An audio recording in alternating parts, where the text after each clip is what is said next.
Let me help you become a sharper sports betting gambler. In this video, I'm going to show you 5 methods that you can easily use to profit from sports betting.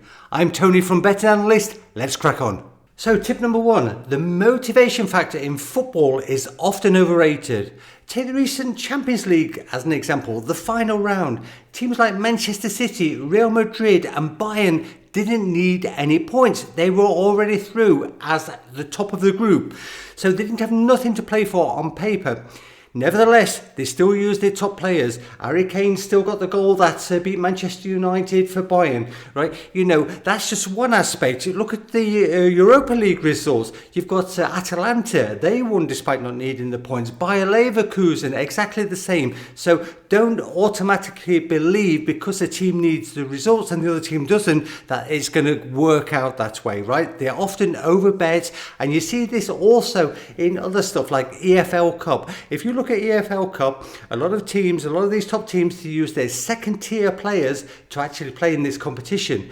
But if you have a look at the results for the last 10 years, it's the cream that still rises to the top. It's also the same for end of season games in like Spanish Segunda. A lot of people think that, these games are going to be bought. The team that need the points to stay in the league are going to win. But that doesn't happen like that, or at least it doesn't always happen like that. So instead of taking, 155 about really what should be a 2.5 shot during the main season, then you need to really think it through. Don't do it. Be careful. The size of the tournament. Take tennis betting, for example, and especially WTA, right? You've got tournaments, the actual official tournaments, ranging from 250 to Grand Slams. The Grand Slam is worth maybe $30 million, whereas the WTA 250 is only worth $250,000 or around that sum, right? So, players are obviously going to be trying harder when they're playing at these bigger tournaments. Now, there's a load of factors in tennis betting, but this is one that is often overlooked.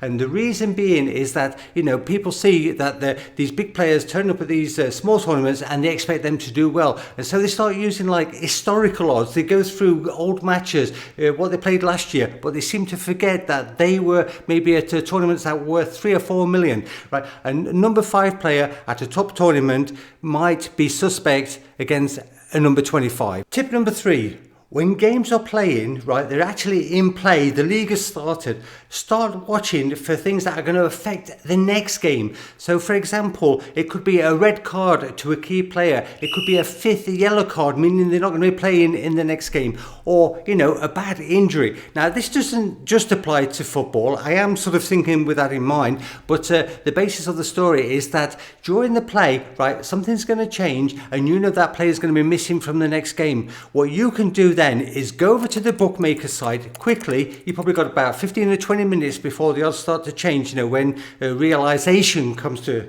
the mind, then, and just start betting the opponent. It doesn't matter if you've got an opinion or not, right? You've just got to sort of get stuck in knowing that those odds are going to change, and then probably go and sell off the bet later on Betfair, keep a position or buy the other team back later in the day. It really doesn't matter. But I'm telling you that there's a lot of money to be made by just being observant and watching games and knowing that certain players are not going to be available for the next game. Tip number 4, proximity of game or match. Now, I am again thinking towards sort of tennis betting, but let's just take it like this, right? So you've got a tournament, they're playing right now, and a player goes all the way to the end, they win the tournament, or at least they made the final, right?